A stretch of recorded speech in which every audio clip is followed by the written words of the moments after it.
Halo para teman-teman wibuku, selamat datang di channel Story Movie Donghua. Kali ini aku akan review dan ceritain story dari movie Donghua Wu Genjin yang season 3.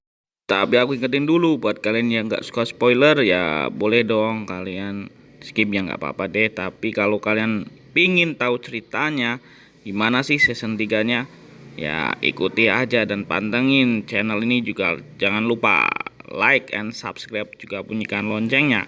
Oke teman-teman, kita langsung aja ke ceritanya. Awal cerita di pelabuhan Gunung Tayin, penduduk pasukan kegelapan telah bersiap untuk menyerang di pintu gerbang menuju kota dewa. Rencana tersebut diketahui oleh Tetua Agung Xian, pemimpin para dewa, dan akhirnya Xian memerintahkan dewan tertinggi para dewa, yaitu para Sage King, untuk turun untuk menghadapi dan memusnahkan pemberontakan tersebut. Akhirnya mereka pun bertemu dan saling beradu argumen. Diwakili oleh pemimpinnya berkata bahwa mereka telah siap. Disinilah para pasukan kegelapan yang gerakan mereka ini bukan hanya tentang pergerakan dari suku mereka atau dari bangsa mereka, tetapi ini untuk menghancurkan tirani dari penindasan yang dilakukan oleh para dewa. Tetua Agung Xian pun tersenyum mendengar kata-kata tersebut, seakan meremehkan. Atas pernyataan Nitian Ersing, yaitu pemimpin dari suku kegelapan. Mendengar kata itu, para Sage King seakan meremehkan dan menganggap itu suatu kesombongan, sehingga mereka marah dan mereka berniat menghancurkan pasukan kegelapan yang dipimpin oleh Niti Ersing dan menghabisi mereka. Akhirnya salah satu Sage King yang marah mengeluarkan kekuatan ilahinya dan menjatuhkan palu hukuman kepada mereka. Jurus ini adalah Power of the Great Earth yang bisa mengguncang bumi dan mendatangkan kehancuran. Hantaman palu dari The Power of the Great Earth ini akhirnya membuat seluruh pelabuhan Gunung Tayin luluh lantak. Tsunami pun menerjang mereka dengan hebat.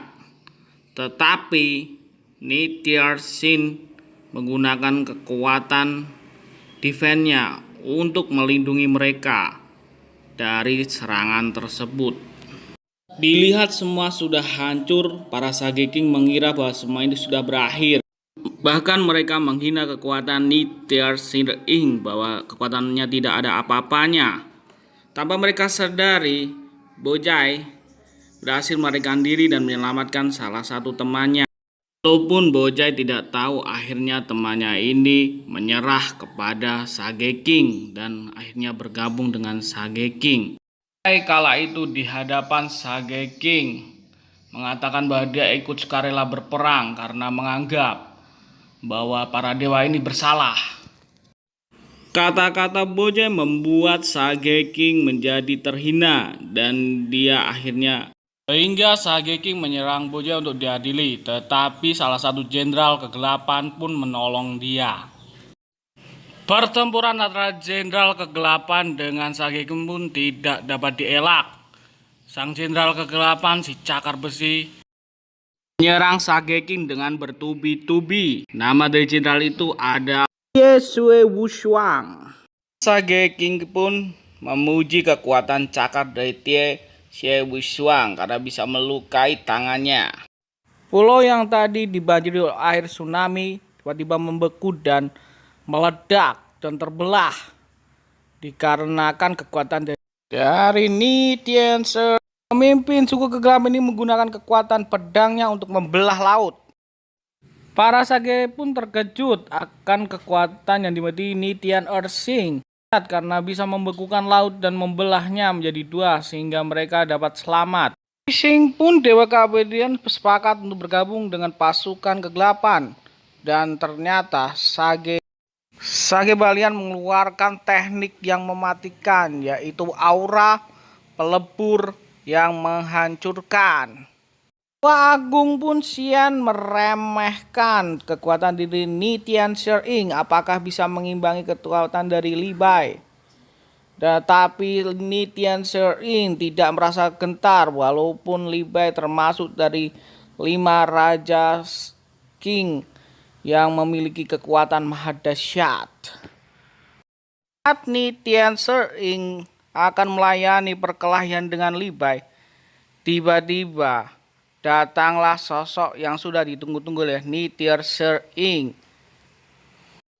Agau, jagoan kita akhirnya datang, dan itu membuat semua orang terkejut.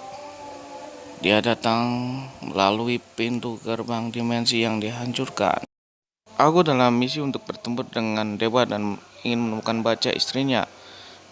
Akhirnya aku bertemu dan Baca dan mereka saling berpelukan dan melepaskan rindu. Tetapi momen itu tidaklah berlangsung lama. Tiba-tiba Li Bai langsung menyerang Agau dengan kekuatan yang maha dahsyat dan merasa dia akan menang. Tetapi Agau berhasil menepis dengan tangan kirinya dan akhirnya pertempuran pun akan dimulai bersama-sama. Melihat hal itu, si pengkhianat pun terkejut karena Agau datang. Tetapi Sage King tetap saja merasa bahwa itu bukan lawannya. Dan Li Bai pun kembali menyerang Agau dan Agau pun sudah siap. Tiba-tiba dari tanah keluarlah jurus ilahinya yang menyelimuti Agau. Melihat hal itu, si Xin tetap saja tenang-tenang saja melihat pertempuran Agau. Tetapi kekuatan itu sangatlah dahsyat. Kekuatan ilahi Li Bai menghancurkan jubah dari Agau dan itu membuat si Bacai dan teman-temannya terkejut. Melihat hal itu, Li Bai merasa dirinya sudah berhasil dan sedikit ceramah. Dan tapi Agau pun masih bertahan dengan kekuatan itu.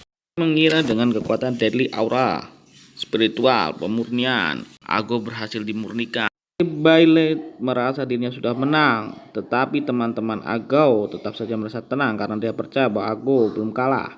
Benar saja, muncul dan mengejutkan para Sage. Bailen bingung dan salah satu Sage tekan Bailen untuk berhati-hati. Benar saja, saat itu tidak menyadari berhasil ditendang oleh Agau dan tersungkur ke dalam tanah. Melihat hal itu Agau pun tertawa terbahak-bahak. Lalu Bailen pun bangkit dan bahkan malah menjadi lebih marah dan lebih ingin bertarung dengan serius. Akhirnya Bailen pun mengeluarkan kekuatan penuhnya untuk melawan Agau dan mengeluarkan jurusnya. Tetapi Agau tidak takut dan siap untuk melayani si Li Bai. Tarung dengan kekuatan penuh karena dia merasa terhina karena Agau bisa mengenai kepalanya. Dan Sage pun yang lain tetap meremehkan kekuatan dari Agau. Scene berganti saat jenderal si Cakar Besi menantang si Sage Power of the Great Earth untuk bertarung. Benar saja, the Power of the Great Earth Sage melayani sang jenderal dari pasukan kegelapan. Akhirnya pertarungan dahsyat pun terjadi, saling jual pukulan dan saling jual jurus.